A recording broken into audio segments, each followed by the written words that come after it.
Grid definition files are a set of parameters that describe a relationship between station numbers and their coordinates. In GPSeismic, tracks and lines are synonymous terms.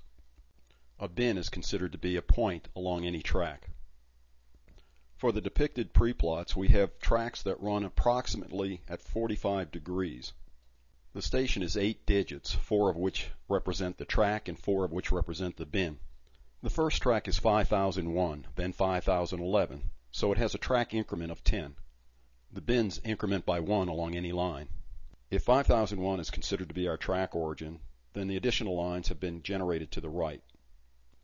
If we start Quick Load and select 3D Grid from the Generate menu, we'll be presented with this dialog.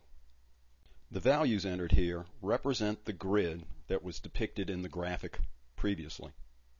The origin, easting, and northing represent one of the corner points of the grid. The track azimuth is entered in sexagesimal format, here 45 degrees, 30 minutes, and 20 seconds. For the origin point, we enter the track and the bin separately. Even though it's clear from this example that there are 4 bin digits, we should enter the explicit value here. It's possible to generate additional tracks left or right of the origin track. Here we're selecting right. The distance between any two adjacent tracks is called the track spacing. The difference in value between any two adjacent tracks is called the track increment. In this example, we'll create 10 tracks. The difference between any two adjacent bins on a track is called the bin spacing. The difference in value between any two adjacent bins is called the bin increment. And here we'll create 100 bins along each line. This video will not cover seek values. Generally, they pertain to odd-even grids used in Canada and bin rounding. What might surprise you is that the values we've just reviewed represent a valid set of grid definitions, and you could save a grid definition file for use in other applications. We're not going to do that at this time. What we will do is complete the task of generating these preplots in Quick Load. We'll then look at a tool that, given a set of preplots, will try to create a grid definition file automatically.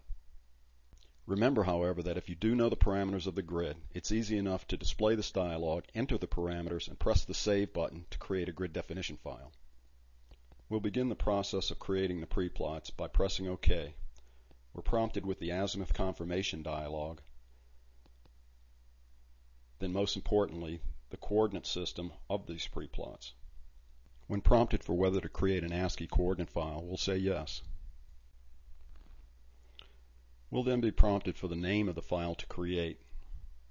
Here we'll enter a file name with the extension SP1 so that the ASCII export dialog is initialized with the segp1 format. Here we'll create a standard segp1 format file. Once the preplots are created, open them up in QuickMap as the initial layer.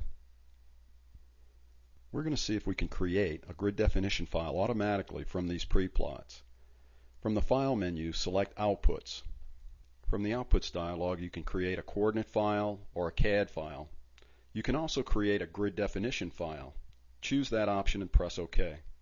This utility will analyze the points and their station numbers and try to compute the grid definitions for you.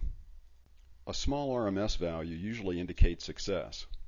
We're going to save these parameters to a grid definition file and open up the grid definition file in QuickMap. Here we see that the utility mistakenly believed that there were 5 bin digits. By doing so, it believed the first track was 500, the next one was 501, and so forth. For these preplots, what we'll have to do is run the utility and make 4 fundamental changes. We'll change 500 to 5001. We'll change 11,001 to 1,001. We'll change the track increment, the number of bin digits, and we'll change the generate track side to right. More often than not, the utility correctly calculates the grid definitions. However, as this example shows, it can occasionally get fooled.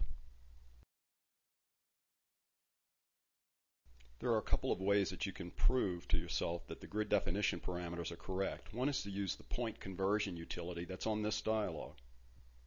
You can use it to convert a station to coordinates or coordinates to a station. The other way is to simply open the grid definition file after you've saved it and visibly inspect it. You can use the fact that the cursor coordinates are instantly converted to the station number displayed in the status bar to prove that the grid definition file is working. One of the more useful applications is to move points and automatically have them renumbered based on the bin that they fall in. Here we'll lasso some points, choose Group Traverse, and then close the polygon. That displays this dialog. Note here that we'll move the points 60 map units away, roughly orthogonal to the direction of the tracks. By checking Compute Station Number and Created Bin Center, we're essentially snapping the points to the center of the adjacent bins. And the points are renumbered to their theoretical location within the grid. Other useful grid definition actions include rebinning. This utility instantly renumbers all points based on the point's location within the grid.